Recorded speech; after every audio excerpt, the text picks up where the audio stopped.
This was some measurements I took a couple of weeks ago to get ready for the pattern that I created and preparing to grade up the hobble dress just to see what measurements I was looking at.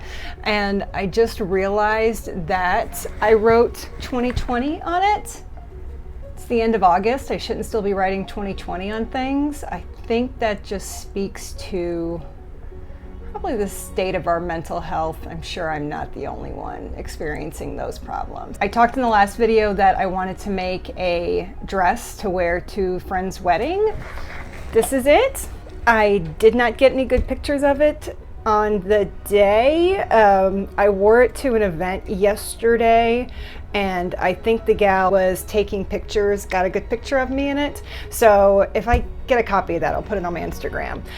It came out very nicely. There's definitely some problems. I noticed that this piece that has already come unhooked is a little gapy at the top here. I finished this literally minutes before we left on Saturday. So I need a deadline apparently to get anything done, but it turned out nicely. I like the fabric a little bit more than I thought I would. I do really like the design on the fabric. I wore it yesterday with a little blue cardigan over it. It looked very cute. So it came out nicely. I drafted the entire pattern myself.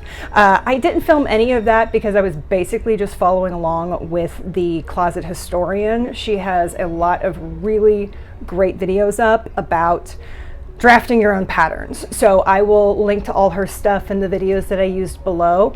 It was a lot of work, there's no doubt about it, but I learned a lot about, flat pattern drafting and how to make modifications from like basic skirt blocks and bodice blocks. So I learned a lot just making this, and I do really like how it turned out. I think I'll probably one day just maybe try to make the modifications on this and then go from there before I try to make another one, just to see if I can fix those couple of little things where maybe it doesn't fit amazing. I love doing the little binding on the hem edges rather than hemming it. Having the little binding on it, I think it just adds a different touch. It looks really cute. This was fun. This was fun to make. I basically worked on it the 2 weeks after I posted that last video. Still working on this hip pad. I actually brought it over to show you. Nice crescent shaped pillow. I just need to finish tacking the binding on the top. Put the tie on the other end and do some little kind of pinprick quilting just on it to kind of, like I said, give it a little bit more structure rather than it just, like I said last time, just being a pillow. And I have all of the pieces for the petticoat that I need to make next. That's what all of this is. I have run out of my basic cotton that I was making this out of for the flounce at the bottom. So as soon as I'm done chatting with you guys for a few minutes, I'm going to run to the craft store and pick up some more cotton. I also need more pattern paper. The paper that I used to draft this dress was the worst with just rolling back up. So I need to find something that's maybe a bigger roll that's gonna lay a little bit more flat. Yeah, I've basically just been working on this dress. I worked on it, like I said, literally until minutes before we needed to leave the house. I was finishing up just tacking a quick hook on the top back to get it to close. I think it is still possible I could get the hobble dress done by the end of the month. I don't want to start extending out my self-imposed deadline because, again, I clearly do good when I have a deadline, but I literally, for this dress, I had somewhere I wanted to wear it. The hobble dress, I have nowhere to wear this. I might wear it on Halloween, which is next month. So if I was gonna extend out my self-imposed deadline, I'd like to have it done before I go on vacation next month.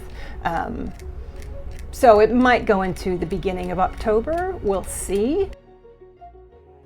After I make the petticoat, I'd like to try to pad out my dress form that is one of the things I have on my to-do list. Just so I have something to put the dress on as it's in progress, you know, finish the bodice, be able to put it on there, see how the mock-up's looking. Obviously, putting the mock-up on yourself and seeing if it fits on you is helpful, but being able to look at it, I feel like that would be useful as well. So I've got some of this stuff, cotton batting, quilting. I think I'm going to use that to see if I can fill out the dress form a bit. That dress form I think has a 28 or 29 inch waist. I have somewhere around a 31 or 32 right now. So wouldn't need a ton. This is probably not enough, but I kind of want to see how this works and go from there. If I need to get more of this to do a full fill out, then I will do that. But I think that will be useful for now and then for draping in the future. I'm gonna go to the craft store. Once I finish the hip pad, I will definitely show you. This video should be up for me tomorrow, hopefully, which means I'll need to get it up tonight. At the latest, it'll be up Friday or Saturday. We'll see. I'm not sure if this is going to be up by tomorrow, but as best as I can, steps will be make the petticoat, grade up the hobble dress pattern, make another mock-up of that, see how it is. I am not looking for this to be perfect. I'm looking for it to be done. Done is better than perfect. I have that written in my diary, in my planner. Done is better than perfect. And I am telling myself that as much as I am sharing it with anybody else. Whatever you're trying to do, done is better than perfect.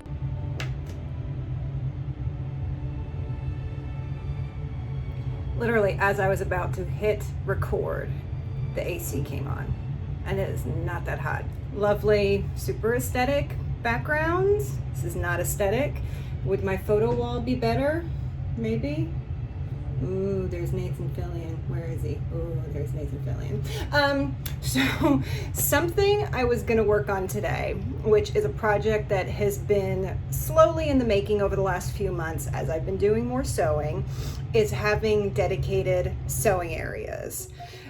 Thank you, AC. We don't have a huge house. It's not a tiny house, but we don't have a huge place. So there's not a ton of room that maybe my wife was willing to let me completely take over. I was going to take you a little tour of my sewing areas, because I do have to have them separated. I don't have a dedicated room.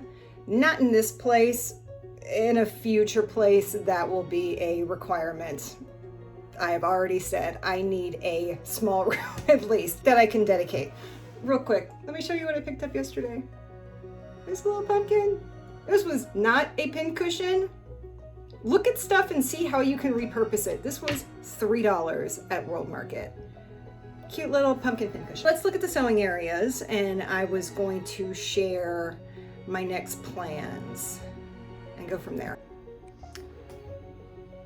So what I've got here is the actual sewing machine. I was using this as a desk originally, but I got a little bit of an audio recording set up, and where I put the desk is going to be more conducive to audio recording. I will show you that as well.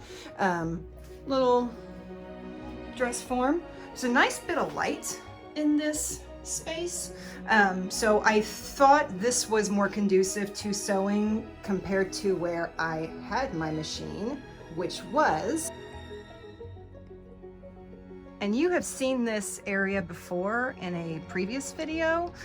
This is our very large walk-in closet.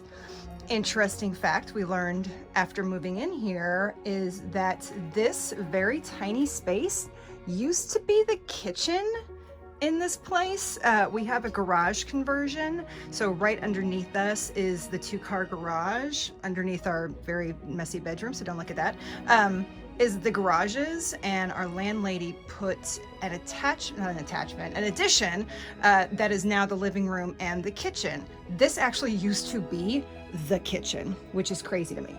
But anyway, so let's see, got a little audio recording set up. I'd like to start doing some voiceover stuff. So I thought this small enclosed area was gonna be a little bit better for audio recording, so it made more sense. And again, with the light in here is not great, even if that window's open.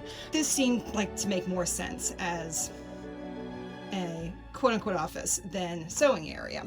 The other part is the cutting table. So this is the cutting table setup that I put together a few months ago. This is basically a corner of our bedroom. I realized that this table is really not conducive to drafting skirt pieces. Like, even the pieces that I was working with were not big. This was not big enough. So what I would like to do is to get a tabletop surface that's a little bigger. I'm thinking today I might run to IKEA to see if I can find a tabletop that's a little larger. Real quick, I have to show you something cute as well. If I ever can't find the kitty, this is where he's hiding and sleeping. Hi, buddy. How you doing? Oh, he's a sweet boy. That's Rory. So,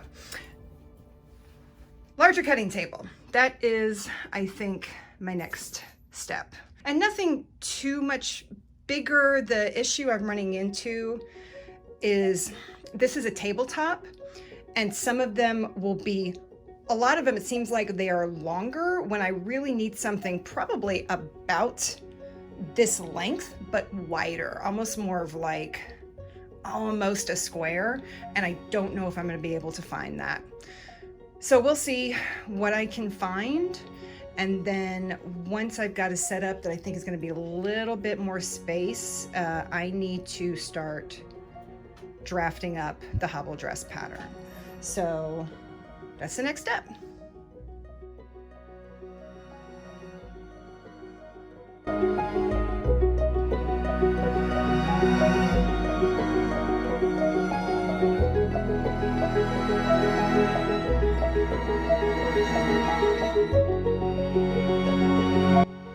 So it's only been like 3 weeks since I filmed last, but I did get a new cutting table. This one's a little bit bigger. It's about 31-ish inches by about 46, but it's already making a big difference. It's nice to have just those few inches on each side. What I'm going to start working on now is modifying the pattern for size. I've got a few things I'm going to try.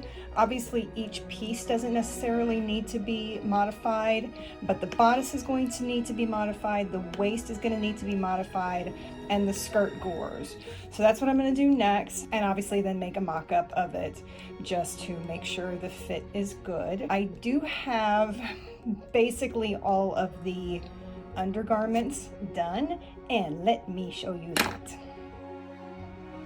So here are all the underpinnings. I hope the audio is okay. I cannot find my microphone for the life of me, so bear with me. Over the weekend, I actually made the full, sorry, rolling chair, full petticoats. I actually think it came out really nicely. The back, I'm not sure why the pattern had the opening in the back here just slightly offset to the left.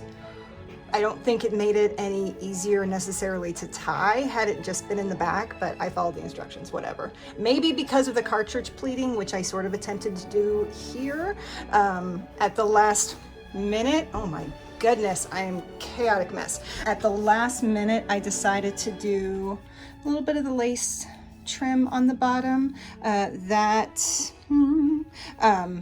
covers the raw edge of where the flounce was attached. I actually think it turned out really nicely. The waistband was a little bit, maybe a little haphazard, but it's it's done. And then I'd already had the chemise finish. This morning I retacked on the binding here after I had made that slight modification. I literally just put a little dart on each side, and I tried it on this morning and it already fits a million times better. The little tie just kind of helps keep it a little bit more secure there. I'm not sure what you're really supposed to do with the tie. I've seen where it looks like there's maybe a little hook that it kind of hooks onto because it's super in the way. I'm wondering if maybe I should try to find a shorter lace because this is crazy long. The underbits are done. I'm really happy with how it's all turned out so far. So now I just need to get the dress made.